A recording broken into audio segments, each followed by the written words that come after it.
Romanos capítulo 13, hoje nós vamos meditar do versículo 1 até o versículo 7, mas agora eu quero ver com você apenas o versículo 1 de Romanos 13, que diz assim: que todos estejam sujeitos às autoridades superiores, porque não há autoridade que não proceda de Deus, e as autoridades que existem foram por ele instituídas. Meus irmãos, ano de eleição, o dia de votar está se aproximando. Já temos promessa não apenas de primeiro turno obrigatório, mas muito provavelmente de segundo turno. E quando as eleições se aproximam, nós temos dois tipos de reação. Aquelas pessoas que ficam tensas, preocupadas, ansiosas, com quem será que vai assumir o governo, quem será que vai nos governar. E aquelas pessoas que não ligam, que elas não se importam, nem sequer muitas vezes vão votar, simplesmente justificam, ou então se vão votar, votam nulo, não se importam em quem estão votando, votam naquele que disseram para votar e pronto. Nós vemos reações diferentes quando nós falamos de eleição. Mas é interessante, a eleição não deveria ser algo que nós menosprezássemos. Também não deveria ser algo que nos deixasse ansiosos. Mas quando nós olhamos para as Escrituras, nós vemos que o cristão deveria pensar a respeito de seus governantes. Os governantes não deveriam ser deixados de lado, esquecidos, como se tivessem pouca importância para a nossa vida. Pode parecer que o cristão deveria se importar apenas com coisas espirituais. Leitura da Bíblia, oração, igreja, servir os irmãos. Mas a verdade é que ser cristão é ser cristão em meio ao mundo. Ser cristão envolve tudo que nós somos, fazemos, temos. E isso envolve também o nosso papel como cidadãos. Isso envolve também o nosso relacionamento com os nossos governantes. E é por isso que quando nós olhamos para as eleições, nós devemos buscar encontrar um caminho adequado de como lidarmos com ela. E quando nós olhamos para os nossos governantes, nós devemos também entendermos o que a Escritura nos diz ser o nosso relacionamento adequado com eles. Quando nós olhamos para esse texto, nós vemos como seu ensino que nós temos que nos sujeitar às autoridades, nós devemos nos sujeitar às autoridades. E Paulo apresenta aqui 5 razões para isso. 5 razões nesses 7 versículos que nós temos de Romanos 13, do 1 ao 7. A primeira razão pela qual nós temos que nos sujeitar às autoridades é porque elas foram instituídas por Deus. Mais uma vez, vamos ler aqui o versículo 1. Que todos estejam sujeitos às autoridades superiores, porque não há autoridades que não proceda de Deus. Não há autoridade que não proceda de Deus. E as autoridades que existem foram por ele instituídas. Você percebe que esse texto parece meio deslocado aqui, quando nós olhamos a sequência que nós estamos acompanhando em Romanos? Volte para o capítulo 12 aí na sua Bíblia. Se você for para o capítulo 1, para o capítulo 12, versículo 1, melhor dizendo, dependendo da Bíblia que você estiver usando, Nova Almeida Atualizada, por exemplo, que nós usamos aqui como base, vai apresentar o título A Nova Vida. Depois, no versículo 3, o devido uso de dons espirituais. No versículo 9, as virtudes recomendadas. E essa pregação aqui foi a última que nós vimos em Romanos, essa seção do versículo 9 até o versículo 21. E ela vai falar sobre, como nós vimos, o amor que nós devemos ter uns pelos outros. Como é que deve ser caracterizado o nosso relacionamento? Ele deve ser caracterizado pelo amor, e um amor que nós vimos aqui com 12 características. E aí, de repente, Paulo termina essa sessão e passa aqui para Romanos 13, 1, falando que todos estejam sujeitos às autoridades. Mas espera aí, parece que não tem tanta conexão falar sobre amarmos as pessoas que estão à nossa volta e de repente, olha, política, eleições. Por que isso?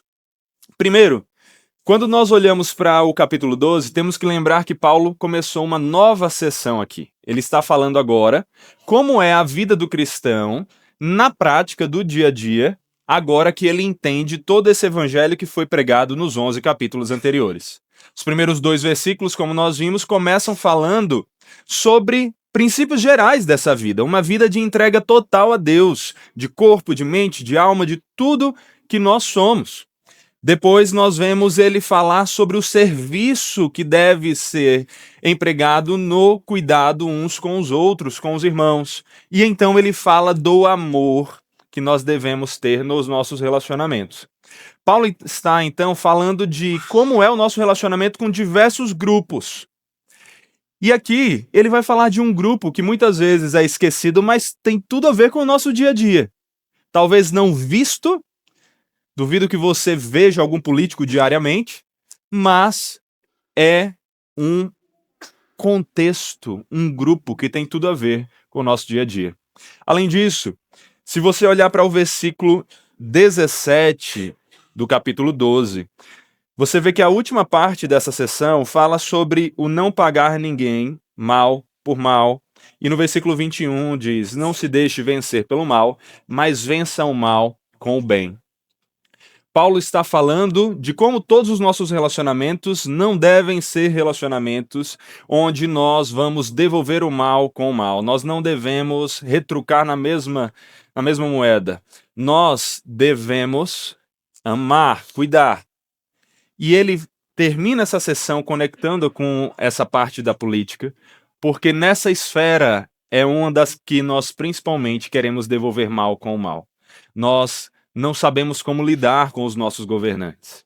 Mas a Escritura começa dizendo que nós devemos nos sujeitar a eles.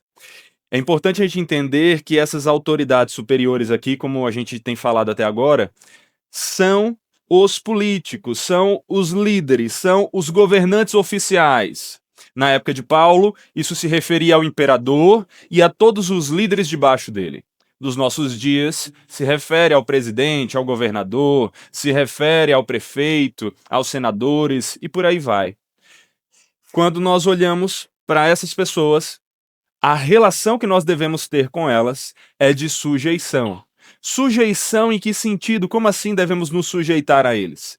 No sentido de obedecer às leis estabelecidas por eles. No sentido de respeitá-los e seguir aquilo que eles estão buscando governar para o bem da sociedade. Essa é a ideia de sujeição. Então o que Paulo está dizendo aqui é que nós devemos reconhecer quem são as autoridades que governam sobre nós, e nós devemos nos sujeitar a elas, obedecendo às suas leis e fazendo aquilo que elas nos dizem. E o primeiro motivo que ele dá para isso é esse, de que elas foram instituídas por Deus. E talvez você olhe para os governantes atuais e diga: não foram instituídos pelo Senhor. Mas quando nós aprendemos com a Escritura, vemos que absolutamente todos os governantes, todos os líderes, na época de Paulo, antes dele, nos nossos dias e em todas as nações, todos esses líderes, todas essas autoridades são sim decididos e instituídos pelo Senhor. É o Senhor quem decide, quem governa em cada lugar e em cada época. E é isso que a Escritura nos mostra. O Senhor é aquele que governa as nações, como diz o salmista. Quando Nabucodonosor ameaçou matar Daniel e os seus amigos, nós vemos lá no livro de Daniel que a sua reação foi parar e orar, bendizendo o Deus do céu, dizendo: bendito seja o nome de Deus, de eternidade a eternidade, porque dele é a sabedoria e o poder. É ele quem muda o tempo e as estações. E olhe só, remove reis e estabelece reis. Ele dá sabedoria aos sábios e entendimento aos inteligentes. Ou então, quando nós vamos para Provérbios, e nós vemos que como correntes de águas, assim é o coração do rei na mão do Senhor. Este o dirige para onde quiser. O mesmo quando Jesus estava ali diante de Pilatos, prestes a ser crucificado, e Pilatos quer entender mais sobre o que é que estava acontecendo, quem era Jesus, porque as pessoas queriam que ele fosse morto. E então No capítulo 19 de João está escrito: Pilatos advertiu Jesus: Você não me responde? Não sabe, Jesus, que tem autoridade tanto para soltar você como para crucificá-lo? Jesus respondeu: O Senhor não teria nenhuma autoridade sobre mim se de cima não lhe fosse dada. Jesus e as Escrituras reconhecem que todas as autoridades existentes recebem a sua autoridade de cima, do Senhor. É Ele quem decide os governantes. E perceba, nesses textos aqui já ficou fácil de notarmos que não estamos falando apenas de bons governantes. Talvez você dissesse, não, mas se fosse aquele político, aí eu reconheço. Aquele político foi instituído por Deus. Naquela nação, aquela nação tem um político que foi instituído por Deus. Mas perceba, Daniel está falando que Deus é quem remove e estabelece reis, enquanto ele está sendo governado por Nabucodonosor. Paulo está falando que todas as autoridades foram instituídas por Deus quando ele está debaixo do governo do imperador em Roma. Jesus está falando que toda autoridade recebe essa autoridade do alto quando ele está prestes a ser enviado à morte por um governador de Roma. Não estamos falando apenas de autoridades boas, mas absolutamente todas as autoridades são instituídas por Deus. Paulo está escrevendo à igreja de Roma. Roma, capital do maior império até então. Uma capital organizada. Os romanos tinham suas estradas muito bem construídas, tinham proteção. Eles não eram perfeitos, assim como nenhum governo é. Cometiam vários pecados, mas eles governavam ali. E nesse contexto, Paulo está falando que o Senhor institui toda a autoridade. Quando nós olhamos para a Escritura, nós vemos isso repetido. Isso não é apenas uma afirmação do Novo Testamento ou daqueles outros textos.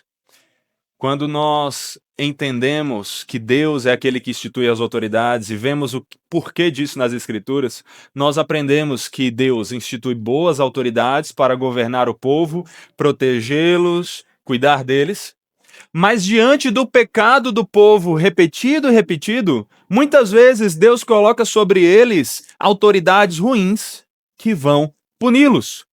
Deus muitas vezes estabelece maus políticos e governantes como maneira de punir o povo que não cessa o seu pecado. Juízes é uma grande narrativa sobre isso. É um grande ciclo que nós vemos ali em Juízes. Capítulo 3, versículo 7 diz: Os filhos de Israel fizeram o que era mal aos olhos do Senhor e se esqueceram do Senhor seu Deus, e renderam culto aos Baalins e ao poste da deusa Azerá. Então, diante do pecado, a ira do Senhor se acendeu contra Israel, e ele os entregou nas mãos de Cusã-Risataim, rei da Mesopotâmia, e os filhos de Israel serviram a ele durante 8 anos. O povo pecou, e quem foi que entregou Israel nas mãos desse governante? Deus. Deus que decidiu quem iria governar sobre eles. Isso era no versículo 7. Aí depois, versículo 12, Israel já no meio do caminho se arrependeu, voltou e tal. Versículo 12. Os filhos de Israel tornaram a fazer o que era mal aos olhos do Senhor. Por isso o Senhor deu poder a Eglon, rei dos Moabitas, contra Israel, porque fizeram o que era mal aos olhos do Senhor. Mais uma vez esse mesmo ciclo. Agora no capítulo 4. Os filhos de Israel tornaram a fazer o que era mal aos olhos do Senhor depois da morte de Eude, um bom político, um bom governante que Deus havia estabelecido para cuidar deles diante do arrependimento. Mas agora eles voltaram a pecar, e aí o que é que acontece? O Senhor os entregou nas mãos de Jabim, rei de Canaã, que governava Hazor. Capítulo 6. Os filhos de Israel fizeram o que era mal aos olhos do Senhor, e por isso o Senhor os entregou nas mãos dos midianitas durante 7 anos. E esse ciclo se repete várias vezes em Juízes. Mas Juízes também não é o único texto, tem vários outros que nós poderíamos citar. O ponto é, meus irmãos, A Bíblia mostra que Deus governa sobre todos os governantes. É o Senhor que, no final das contas, é o Rei dos reis, o Senhor dos senhores, é o soberano dos soberanos, é Ele que governa sobre tudo. E nesse governo dele, ele decide aqueles que vão governar cada um dos povos debaixo da autoridade dele. E o Senhor tem propósitos com isso. Mas o que nós vemos aqui em tudo isso, então, é o que o salmista diz: nos céus estabeleceu o Senhor o seu trono, e o seu reino domina sobre tudo. O verdadeiro governante é o Senhor, mas em seu governo, em seu reinado, ele estabelece vassalos, reis inferiores que estão ali debaixo do seu reinado superior, para governar diferentes regiões para ele, cada um deles com um propósito. O Senhor institui todas as autoridades, e essa é a primeira razão pela qual deveríamos nos sujeitar a essas autoridades. Mas tem uma segunda. A segunda razão pela qual nós deveríamos nos sujeitar às autoridades é porque aqueles que se opõem às autoridades se opõem a Deus. Aqueles que resistem às autoridades resistem, se rebelam contra Deus. Versículo 2. Assim, aquele que se opõe à autoridade resiste à ordenação de Deus, e os que resistem trarão sobre si mesmo condenação. Ainda que não fossem maioria, os judeus eram uma grande parte dos membros da Igreja de Roma. E dentre esses, muitos estavam tentando se livrar do governo de Roma. Eles queriam conquistar novamente a sua independência, queriam voltar a ser uma nação independente e não mais uma nação sob o governo do Império Romano. Muitos desses tentavam planos para conseguir alcançar isso, e com isso causavam revoltas e problemas. Mas Paulo, sabendo de tudo isso, quer lembrar a eles o que é que a Escritura ensina: que todas as autoridades são instituídas por Deus e que, portanto, quando resistimos a essas autoridades, estamos resistindo ao próprio Deus que as instituiu. Meus irmãos, quando a gente olha para a Escritura, nós vemos Paulo falar disso mais de uma vez. Eu sei que parece um ensino difícil de acreditar, mas é o que a Escritura diz, não só aqui, como por exemplo em Tito.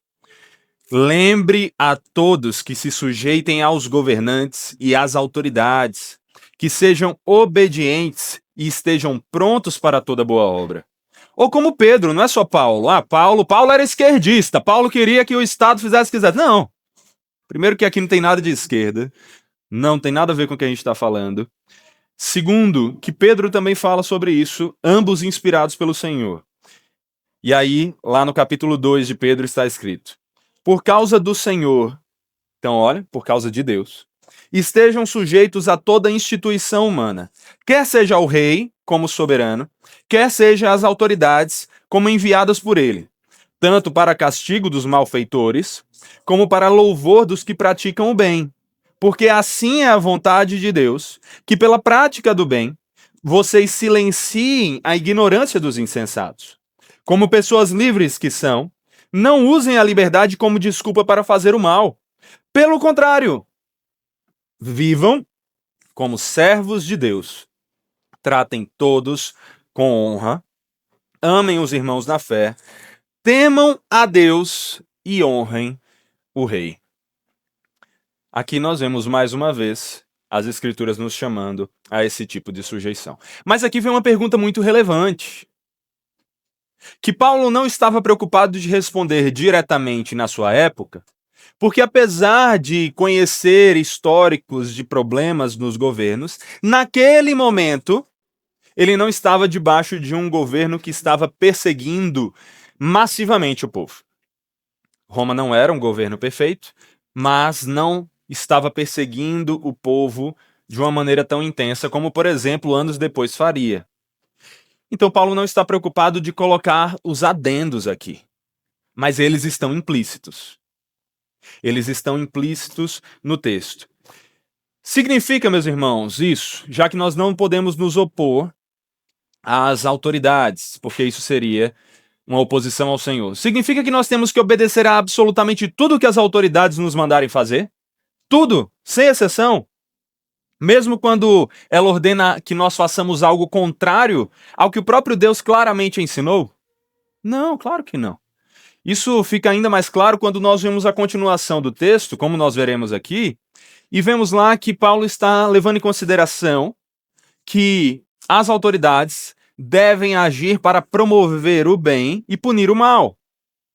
Então, diante dessa função das autoridades, nós devemos nos sujeitar e não nos opor a ela, porque uma oposição assim seria uma oposição a algo que Deus quer, a promoção do bem e a punição do mal.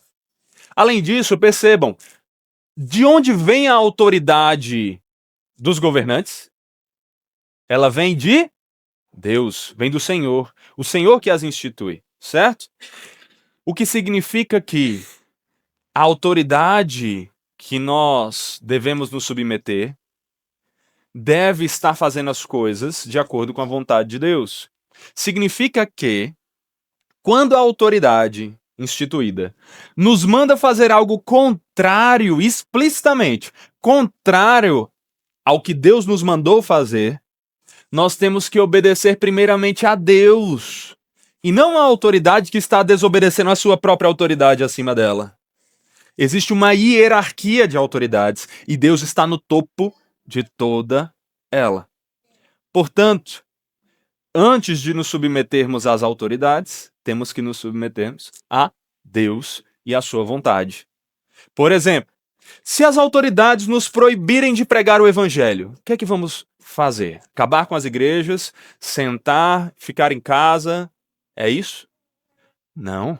Vamos pregar o evangelho mesmo desobedecendo às autoridades, porque estaremos obedecendo a ordem de Deus que nos mandou pregar o evangelho em todas as nações. É exatamente isso, na verdade, esse quadro que aconteceu com os discípulos, conforme relatado em Atos. Lá em Atos 5, nós vemos que os apóstolos haviam sido proibidos de pregar sobre Jesus pelas autoridades judaicas. E o que é que eles fizeram? Eles pararam? Não. Eles responderam: é mais importante obedecer a Deus do que a homens. Os apóstolos buscavam respeitar as autoridades, mas eles sabiam que, numa ordem de importância, quando as autoridades locais, humanas, iam contra a ordem divina, é mais importante obedecer a Deus do que aos homens. Então eles foram e continuaram pregando o evangelho, mesmo desobedecendo às autoridades. Recentemente me enviaram um vídeo sobre uma suposta lei aí que talvez seja aprovada, que diz que nós teremos que ter muito cuidado com o que pregamos. Pessoas poderão chegar na igreja e, caso identifiquem na visão subjetiva delas que algo que está sendo pregado é misógino, é uma visão que parece falar do homem como superior à mulher, essa pessoa será punida como crime de racismo e ela poderá ser presa. O problema é que nessa subjetividade de interpretação, muitos considerariam, por exemplo, que quando pregamos o que a palavra de Deus diz, que a mulher deve se submeter ao seu marido e respeitá-lo, isso poderia se enquadrar nesse crime para eles. E a pergunta é: nós vamos parar de pregar o que a Bíblia diz por causa disso? Não, meus irmãos. É como eu falei para essa pessoa que me enviou o vídeo. Orem pelos pregadores, orem pelos pastores, orem por vocês, mas continuemos pregando a verdade. E se necessário passarmos por perseguição por causa disso, nós passaremos. Na verdade, o próprio Jesus nos disse que quando somos perseguidos por causa da injustiça, bem-aventurados nós somos. Alegrem-se, exultem, porque grande é a sua recompensa nos céus, pois assim perseguiram os profetas que viveram antes de vocês. Meus irmãos, nós temos que nos sujeitar às autoridades, sempre que o que elas estiverem ensinando não é contrário à vontade de Deus. Naquilo que é contrário, nós temos que resistir a ela sim, porque a autoridade maior sobre nossa vida é Deus. Se necessário passarmos por perseguições, passaremos, e passaremos dando glória ao Senhor, que nos fez dignos de não somente crer nele, mas também de sofrer por ele. Agora, e quando isso acontece, a gente vai passar pela perseguição. Mas a gente vai passar pela perseguição sem nem sequer tentar fazer o que está ao nosso alcance para que essa perseguição injusta cesse? Não, não é esse o sentido. Se o governo se tornar contra o evangelho, nós não devemos nos calar e cessar. Não. Nós devemos continuar agindo. E nós não devemos simplesmente agir em silêncio. Nós devemos agir fazendo o que está ao nosso alcance para que o governo pare essa perseguição injusta. Mas quando essa perseguição injusta for massiva e não parar, em casos críticos, é possível até mesmo que nós nos rebelemos contra o Estado e que nós busquemos destituir os governantes da sua autoridade para que outras autoridades assumam o poder. Foi isso que aconteceu com a história de Hitler. Todos aqui conhecem o que aconteceu na Segunda Guerra. Todos aqui já ouviram sobre o que Hitler fez. Aquele foi um governante instituído por Deus? Foi, porque toda autoridade é instituída por Deus. Mas o povo deveria se calar diante das injustiças, como muitos na igreja fizeram? Não, porque essa é uma má interpretação de Romanos 13. A nossa submissão, antes de tudo, é a Deus. Devemos nos sujeitar às autoridades quando elas não estão contrárias à verdadeira autoridade. Mas em casos assim, como foi no caso de Hitler, a igreja, como por exemplo a liderada por Dietrich Bonhoeffer, ou qualquer outra pronúncia que você queira, que eu nunca vi um nome com mais pronúncias, mas a igreja deve lutar contra a injustiça. E se o Estado não está fazendo o seu papel de promover o bem e punir o mal, se ele se tornou a principal causa do mal, cabe a cada um de nós, como cidadãos, fazer o que está ao nosso alcance para remover essas autoridades do poder. Então, meus irmãos, aqui nós vemos que Paulo não estava tentando dar essa resposta objetiva devido à situação momentânea do Estado, que estava mais pacífica. Mas quando está ao nosso alcance, nós devemos lutar contra toda a injustiça, se necessário, indo contra as autoridades. Mas naquilo, aí tem gente que diz, não, então peraí, porque o governo, ele falou isso, e isso eu não concordo. Tem uma distinção entre o que você não concorda e o que vai contra explicitamente a vontade de Deus. E tem uma separação, uma distinção entre o que o governo disse que outras pessoas podem fazer e um governo que está obrigando todos a fazerem o que é errado e que está indo contra a vida das pessoas e está trazendo mal às pessoas. Essa é uma distinção. Agora, por exemplo, quer ver um outro caso em que devemos nos opor ao Estado? Quando o nosso Estado for a favor, por exemplo, do aborto, do assassinato de bebês, nós devemos lutar contra o que é mal, para que promovamos o que é bom. Nesses casos, nós devemos ir contra o Estado. Ainda assim, continuando, Paulo nos dá uma terceira razão pela qual, em geral, quando o Estado não está explicitamente contrário à vontade de Deus, nós devemos nos sujeitar às autoridades. E essa terceira razão é porque quem faz o bem não precisa temer as autoridades. É o que Paulo fala nos versículos 3 a 4. Acompanhe comigo. Porque os magistrados não são para temor quando se faz o bem, e sim quando se faz o mal. Você quer viver sem medo da autoridade? Faça o bem, e você terá o louvor dela. Pois a autoridade é ministro de Deus para o seu bem. Mas, se você fizer o mal, então tenha medo, porque não é sem motivo que a autoridade traz a espada, pois é ministro de Deus, vingador, para castigar quem pratica o mal. Sobre esse texto, o comentarista Craig Keener, no comentário histórico-cultural, nos traz um bom insight dizendo: os judeus tinham que se preocupar com a opinião pública. especialmente em Roma, onde a manutenção de seus laços econômicos com a Palestina era vista como suspeita. Como muitas pessoas viam o cristianismo como uma seita minoritária dentro do judaísmo, os cristãos tinham ainda mais motivos para serem cautelosos. Judeus e cristãos enfatizavam publicamente sua boa cidadania contra a calúnia popular de que eram subversivos. O Estado romano fez muitas coisas más. Até mesmo suas decisões judiciais eram baseadas na classe social. Mas os romanos geralmente defendiam a justiça e a tolerância. E neste ponto, os cristãos não tinham nada a temer deles. Paulo, portanto, não precisa qualificar o princípio geral que está articulando neste momento. E talvez seja justamente essa qualificação que você esteja buscando. Mas espera aí, Sal. Não é sempre que o Estado está favorecendo aqueles que fazem o bem e punindo aqueles que fazem o mal. Paulo sabe disso. Paulo conhece a história, conhece as escrituras que narram muitas vezes isso acontecendo. O povo sabia disso. Aquele momento aqui não era um momento tão crítico para que Paulo tivesse que dizer algo que talvez ele até esperasse que as pessoas considerassem como óbvio. Mas a verdade é que nós devemos nos sujeitar às autoridades em geral, porque normalmente as autoridades estarão tentando promover o bem e punir o mal.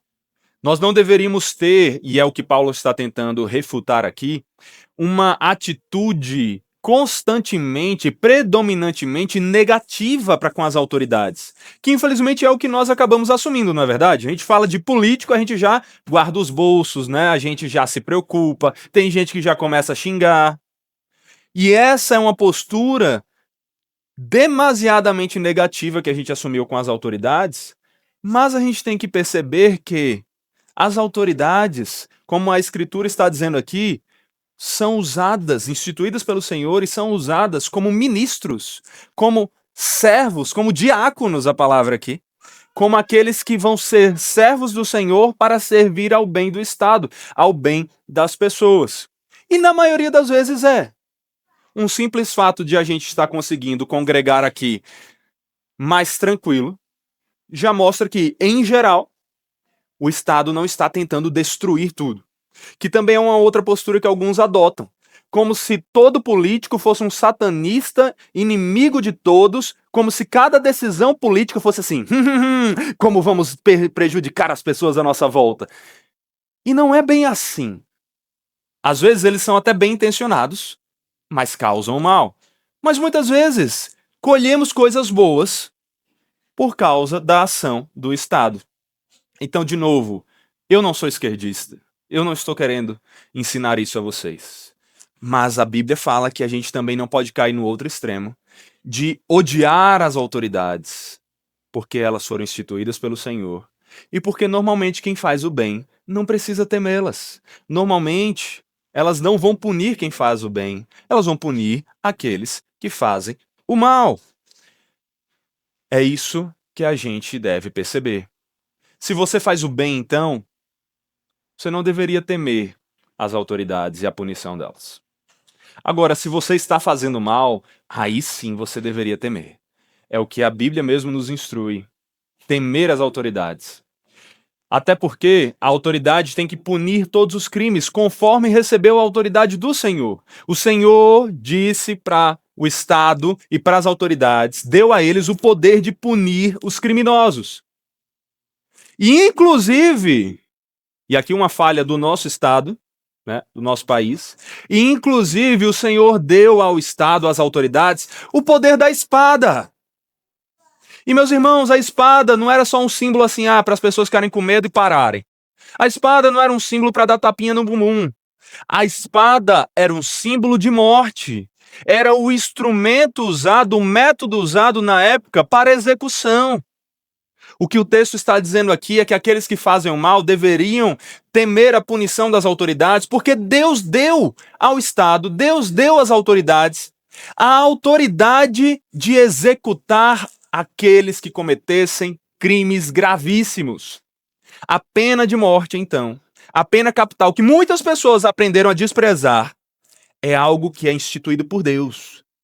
Quando nós olhamos para Gênesis 9, versículo 6, está escrito: se alguém derramar o sangue de uma pessoa, o sangue dele será derramado por outra pessoa, porque Deus fez o ser humano segundo a sua imagem. Então aqui nós vemos a instituição da pena de morte. E alguém diria, não, mas é coisa do Antigo Testamento. Não, Romanos 13 está aqui para mostrar que não. A espada é o símbolo dessa pena de morte, que deveria ser mantida em casos de crimes graves. Inclusive, quando ela existia, ela diminuía muitos crimes, porque a pessoa pensava muito mais com medo de ser morta, ao invés de ir para a prisão e ficar lá, de folga, recebendo comida, teto, a partir dos custos dos nossos impostos. E Paulo, talvez você esteja dizendo, não, mas é porque a pena de morte não dá. Porque tem muita injustiça, o Estado não é perfeito. E você acha que Paulo não sabia disso? Paulo mesmo já havia relatado que ele havia sido punido pelo Estado em mais de uma situação de forma injusta. Paulo sabe que Jesus foi morto pelas autoridades como a maior de todas as injustiças. E mesmo assim, ele está dizendo que a pena de morte deve ser mantida. Se a morte injusta do Filho justo e perfeito de Deus, Jesus, não foi causa suficiente para que dissessem, não, tá vendo como perigoso é a pena de morte, porque tem injustiças, vamos aboli-la. Se essa morte não causou isso, nenhuma deveria causar. Se isso não impediu Paulo de ser a favor da pena de morte inspirado pelo Senhor, isso também não deveria nos impedir. O cristão não deveria ser contra a pena de morte. Ele deveria ser a favor nesses casos. E aqui, meus irmãos, nós vemos, mais uma vez, que devemos nos sujeitar às autoridades entendendo que, em geral, elas agirão para o bem e que é apenas aqueles que fazem o mal e vivem na prática do mal que deveriam temê-las, principalmente aqueles que praticam crimes hediondos como o assassinato e crimes que merecem o uso da espada. É claro, o Estado não será perfeito, mas mesmo diante da imperfeição, ainda assim, o Senhor, sabendo dessa imperfeição, nos diz para nos submetermos a Ele. Em penúltimo lugar, nós devemos nos sujeitar às autoridades, porque devemos temer a punição, tanto quanto a agirmos por dever de consciência. Devemos nos sujeitar às autoridades tanto por temer a punição, como por agir por dever de consciência. É isso que diz o versículo 5. Portanto, é necessário que vocês se sujeitem à autoridade, não somente por causa do temor da punição, mas também por dever de consciência. Paulo explica aqui para os cristãos que eles não deveriam se sujeitar às autoridades somente pelo temor da punição, como se de alguma maneira eles tivessem condições de certificar de que não seriam punidos nesses casos, então eles poderiam fazer algo contrário às autoridades. Se as autoridades não vissem, eles poderiam roubar? Não. Porque a sujeição às autoridades não era apenas algo por causa do medo da punição. Eles deveriam ter medo da punição porque ela deveria ser séria, dura. Mas é também por dever de consciência. É também por entender o que é o certo e cumprir o que é o certo. O que Paulo está dizendo, então, é que os cristãos devem agir tanto pelo medo da punição, como por entender o que é certo e fazer o que é certo. E eu quero, inclusive, expandir esse princípio. Olha aqui para mim. Isso aqui não é apenas para o cuidado que nós devemos ter com a nossa sujeição às autoridades. Isso é para a vida como um todo. Por exemplo, hoje tem a tal da educação positiva, certo? Que é aquela coisa, eu só vou ensinar meu filho tentando convencê-lo a fazer o bem. Eu só vou ensinar meu filho tentando mostrar para ele o que é bom. Eu não vou puni-lo nunca. Eu vou só mostrar o que é bom, porque eu quero que ele aprenda a fazer as coisas pelo que é bom. Mas aí a Escritura nos mostra que as coisas boas devem ser feitas também pelo medo da punição. Tanto é que Deus repetidamente nos fala da punição do inferno para aqueles que não fizerem o bem, que não viverem na prática do bem. Tanto é que Deus, o Pai, instituiu para que todos os pais disciplinem os filhos, e não é só metaforicamente, não é só com palavras, é disciplina física, se os filhos desobedecerem. E diz que os pais que não fazem isso estão tratando como se os filhos não fossem nem deles. Então, peraí. Educação positiva, então, não se sustenta. Porque a Bíblia nos mostra que o medo da punição deve estar presente para nos levar a fazer o que é certo. Agora, também, a gente não deveria só se preocupar com o medo da punição. Porque aí a gente cai no extremo errado. Tantas pessoas que só obedeciam aos pais por medo da disciplina. Tantas pessoas que só iam à igreja por medo do inferno. Aí a gente está caindo no outro extremo errado. Que é mais especificamente o que Paulo está falando aqui. Que é o agir só pelo medo da punição. Não. A gente não age só pelo medo da punição. A gente age também por dever de consciência. A gente faz o bem por saber que o bem é bom, que o certo é certo, que aquilo que é correto deve ser feito. É tanto que quando a gente chega lá em Efésios 6, Paulo começa dizendo: filhos, obedeçam a seus pais. E naquele momento ele nem fala sobre o contexto da punição. Ele diz: obedeçam aos seus pais no Senhor, porque isso é o certo a fazer. Aí logo depois, para não dizerem, educação positiva, tá vendo? Versículo 4. Os pais não devem levar os seus filhos à ira, mas devem discipliná-los. Se você quer ver o contexto depois, vá lá em Efésios 6, versículos 1 a 4. O que nós aprendemos, meus irmãos, é que para a criação de filhos, nós devemos instruir os nossos filhos tanto ensinando a eles a temer a disciplina, como a fazer o que é certo porque é certo. E no que diz respeito ao nosso relacionamento com Deus, você deveria fazer o que é bom. Você deveria ler a Bíblia, orar, ir à igreja. Você deveria cuidar do próximo. Você deveria cumprir os mandamentos. Tanto por medo do inferno, da punição que é seríssima e gravíssima, que Jesus repete mais do que qualquer outra pessoa, mas também por saber que é o certo a fazer. As duas coisas têm que estar na sua consciência. O entender que é o certo e fazer o que é bom, que vai agradar o seu Senhor e Salvador, mas também o temer a seriedade da punição de quem não faz isso. As duas coisas devem andar lado a lado. E é assim que nós devemos nos sujeitar a autoridades, fazendo o que é o certo, cumprindo as leis, tanto pelo medo da punição, e aí a gente pode pensar o medo da multa, o medo de uma prisão, como também entendendo o que é o certo e fazendo o que é certo. E aí nós chegamos no último ponto desse texto, a última razão que esse texto nos dá pela qual nós devemos nos sujeitar às autoridades. E essa é porque precisamos pagar os impostos e respeito devidos para que façam o que Deus lhes chamou a fazer. Versículo 6. É por isso também que vocês pagam impostos, porque as autoridades são ministros de Deus, atendendo constantemente a este serviço. A Bíblia não acha que cristão tem que pensar só em ler a Bíblia e orar. A Bíblia fala de todas as esferas da vida cristã, inclusive o nosso relacionamento com as autoridades, até mesmo no que diz respeito aos nossos bolsos. Cristão não deveria sonegar impostos. Cristão deveria pagar os impostos devidos às autoridades. Sabe por quê?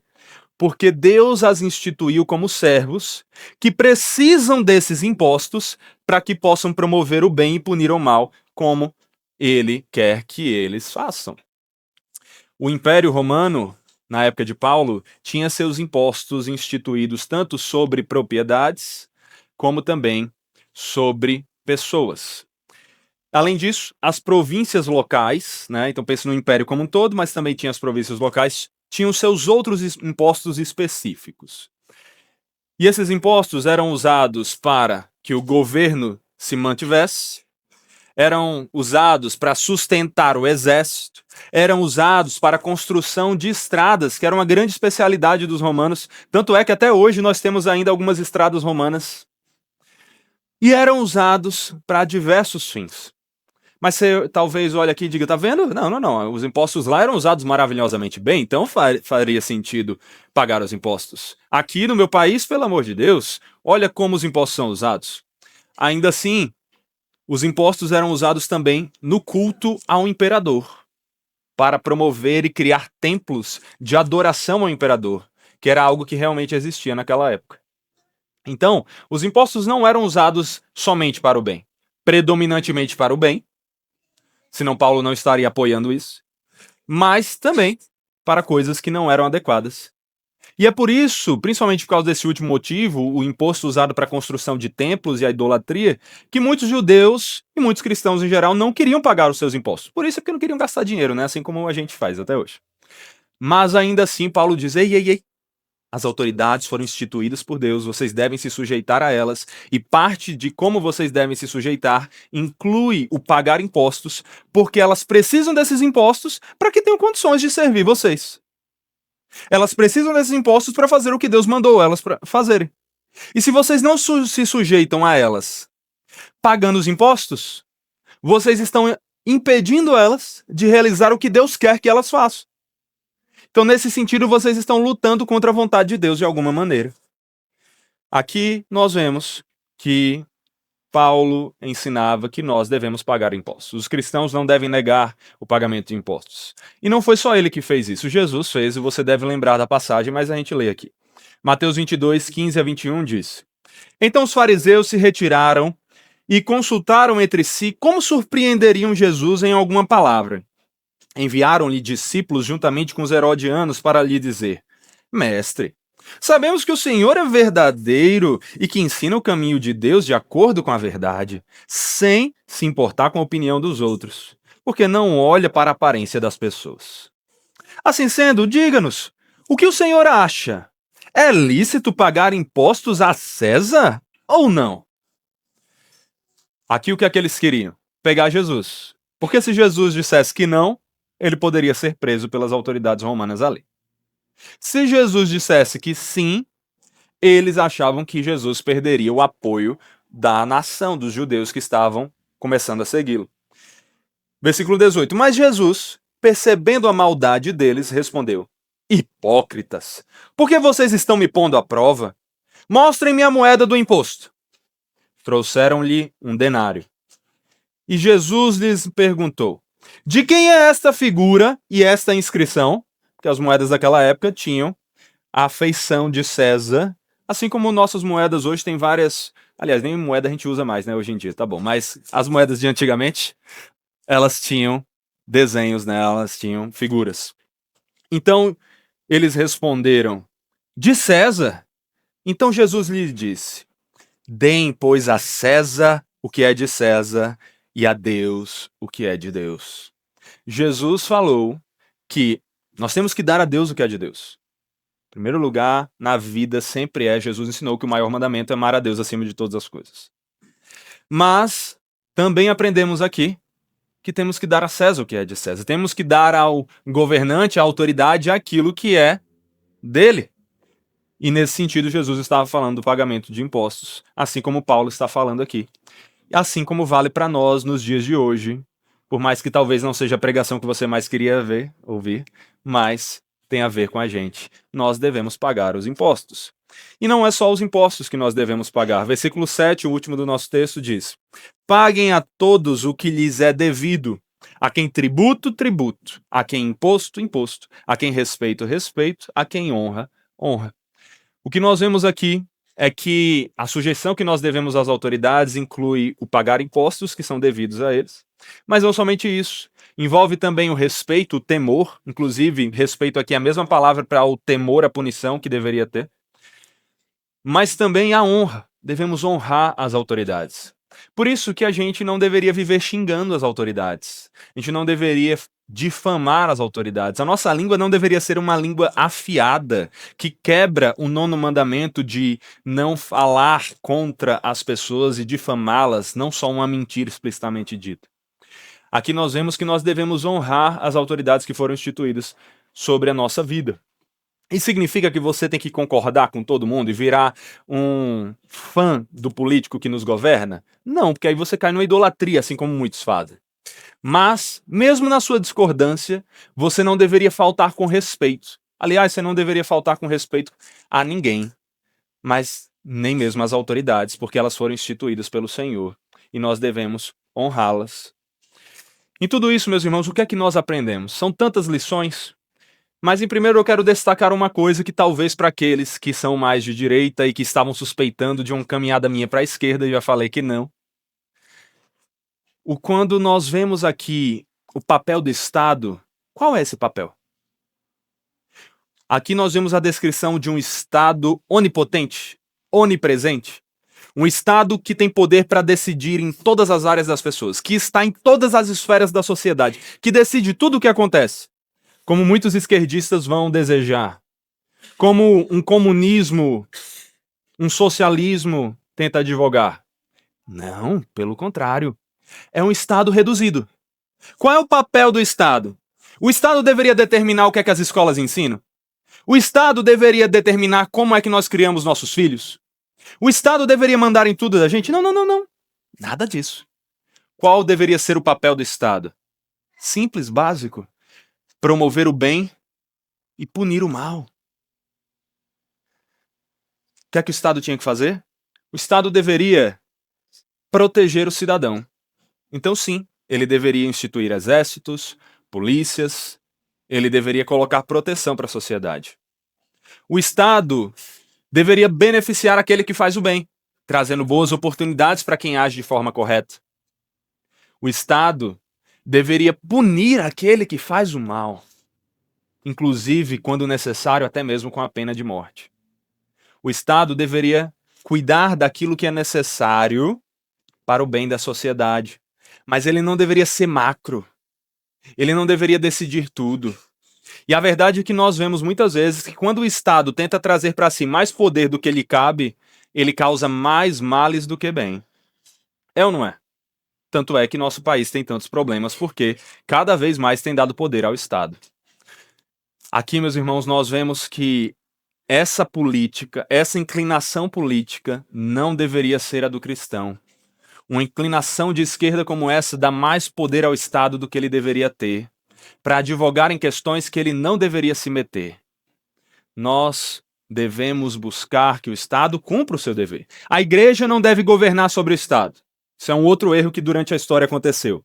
As esferas não devem se misturar dessa forma. Então, igreja e instituições não devem mandar no Estado, Estado e instituição não devem mandar nas igrejas. Mas como igrejas têm membros que são tanto membros da igreja como do Estado, as pessoas podem ir e vir pelas duas esferas, mas é em cada esfera específica que as coisas devem ser decididas. Então cabe somente à igreja decidir o que é pregado. Ninguém poderia chegar e dizer, vocês não podem pregar isso porque isso é misoginia, porque isso aqui é racismo. Nem ninguém deveria chegar para o Estado e dizer, Estado, agora todo mundo tem que ser obrigado a ler a Bíblia. Também é inadequado. Por isso que o Estado laico é uma proposta dos reformadores, é uma proposta que vem dos protestantes, é uma proposta que está de acordo com as Escrituras.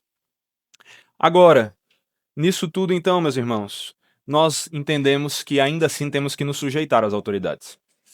Nós devemos nos sujeitar a elas respeitando as suas leis, nós devemos nos sujeitarmos a elas honrando, respeitando, e devemos buscar agir de acordo com a vontade delas, desde que essas vontades não estejam contrárias à vontade do Senhor. Nesse sentido, seja um bom cidadão. Olha para mim, eu sei que quando surge alguma coisa a gente distrai. Seja um bom cidadão, cumpra o seu dever. Busque fazer o que é certo, não só pelo medo da punição, mas também por entender o que é certo deve ser feito. Quando você olhar para as eleições, não a menospreze. Se você não busca votar com cuidado, você está pecando, porque você não está levando em consideração o seu papel como cidadão de fazer com que boas autoridades, dentro do que lhe cabe, dentro do que lhe é possível, boas autoridades assumam o poder.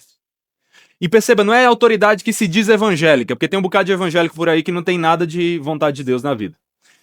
Mas autoridades que têm boas propostas que estão de acordo com a vontade de Deus. Então vote, eleições estão chegando, procure saber em quem votar, vote com cuidado. Você não precisa também saber em quem votar desde o primeiro dia do ano, você pode procurar saber um pouco mais perto. Mas quando você for votar, saiba, vote com consciência, vote adequadamente.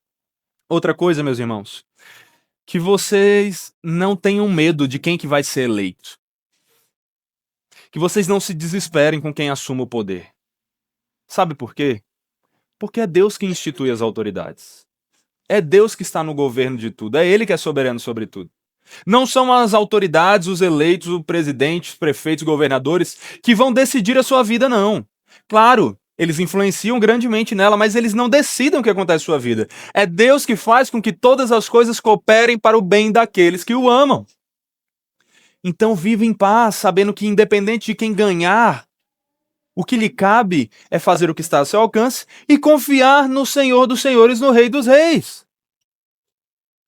Agora, se uma autoridade ruim assumir o poder, e não é só ruim porque ele colocou algo na sua rua que você não queria que tivesse lá, ele fez uma proposta que você não gostou muito, não é tão fã, não é porque ele disse que agora todo jogo de futebol vai ter que parar para assistir, eu ia ficar muito triste com essa autoridade fazendo essa obrigação.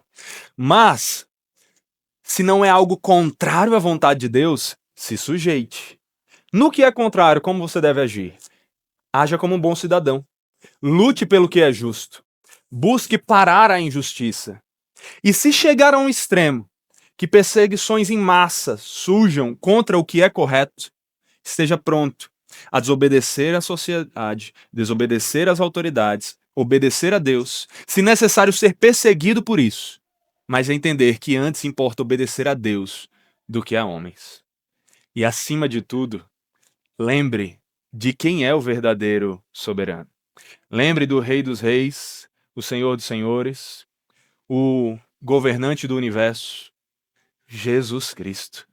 É Jesus que tem toda a autoridade. É Jesus que governa. É Jesus que decide quem é eleito, quem age. É Jesus que nos guia. É Ele que governa todo o universo. E Ele faz com que cada coisa, não só as pessoas, não só as autoridades, até as partículas de poeira, estejam onde Ele quer que elas estejam. Porque Jesus governa. E Ele governa com perfeição. Ele mesmo disse lá em Mateus 28, toda autoridade me foi dada no céu e na terra. Ou como Paulo disse em Colossenses, ele é a imagem do Deus invisível, o primogênito de toda a criação. Pois nele foram criadas todas as coisas, nos céus e sobre a terra, as visíveis e as invisíveis, sejam tronos, sejam soberanias, quer principados, quer potestades. Tudo foi criado por meio dele e para ele. Ele é antes de todas as coisas. Nele tudo subsiste. Ou então, meus irmãos, como Daniel descreveu. Muitas pessoas se perguntam por que Jesus se chama de Filho do Homem. Tem gente que usa esse fato como uma maneira de dizer, tá vendo? Nem Jesus se achava Deus, ele se chamava de Filho do Homem, não era filha de Deus? Aí, ó, Filho do Homem. Mas por que ele usa essa expressão? Daniel nos explica. Lá em Daniel 7, preste atenção, Daniel 7, versículos 13 e 14 está escrito. Eu estava olhando nas minhas visões da noite, e eis que vinha com as nuvens do céu alguém como um filho do homem. Ele se dirigiu ao ancião de dias, e o fizeram chegar até ele. Foi-lhe dado o domínio, a glória e o reino, para que as pessoas de todos os povos, nações e línguas o servissem.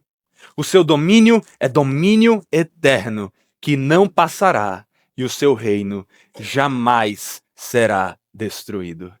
Quando Jesus se chama de Filho do Homem, ele não está sendo humildezinho, olha, eu sou filho do homem. Ele está trazendo para si a autoridade desse que veio do céu e que tem a autoridade sobre tudo, um reino eterno e perfeito. Esse é Jesus, e é dessa forma que ele virá para completar o seu reino. O reino de Jesus já foi iniciado, mas ele ainda será consumado, ele será estabelecido, e todo joelho se dobrará e reconhecerá que só Jesus é rei. Meus irmãos, é por isso que nós devemos nos sujeitar às autoridades locais, mas acima de tudo, devemos nos sujeitar à autoridade de Jesus, porque ele é o governante sobre tudo e tem que ser o governante sobre a nossa vida. Jesus não é salvador daqueles de quem ele não é Senhor. Jesus é o seu Senhor. Ele é a autoridade sobre a sua vida. É Ele quem decide tudo que você faz ou não faz. Você acorda se perguntando como eu vou viver para a glória de Jesus hoje. Você vai dormir pensando, hoje eu fiz a vontade de Jesus, porque é assim que a gente tem que viver. É para isso que Jesus veio. A Bíblia diz que ele morreu por nós, para que os que vivem não vivam mais para si mesmos, mas para aquele que por eles morreu e ressuscitou. Você tem vivido para a verdadeira autoridade sobre todas. Você tem vivido para Jesus. Porque senão, o dia de se arrepender é hoje. Se arrependa, busque Jesus, dobre os joelhos diante dele, enquanto isso ainda é algo que você pode fazer pelo amor e pela graça. Porque se você não fizer assim, um dia você vai dobrar, mas é pela dor e é pela punição que você deveria temer. Agora nós que estamos em Cristo, não porque merecemos, não porque somos melhores, não porque fazemos o bem perfeitamente, mas porque confiamos em sua graça maravilhosa, nós podemos nos alegrar, porque não importa quem assuma o governo, não importa quem esteja nos liderando, não importa o que aconteça na nossa vida, estamos debaixo da autoridade de Jesus, aquele que é perfeito, que a vontade é boa, agradável e perfeita, e que faz com que todas as coisas cooperem para o nosso bem, o bem de sermos cada dia mais parecidos com Ele, aproveitando da alegria no Pai. Que você lembre disso, que você se alegre nisso e que você viva para a glória do Rei dos Reis, Jesus. Senhor, nós te louvamos, nós te adoramos, porque o Senhor é o Rei dos Reis, o Senhor é o perfeito soberano sobre todas as coisas. Senhor, tem misericórdia de nós. Nós somos pó, nós precisamos de Ti. E nós te pedimos, governe sobre nossa vida. Pai, que nós nos submetamos ao Senhor, nos sujeitemos ao Teu governo, ao governo de Jesus, o perfeito Salvador que o Senhor instituiu sobre nós.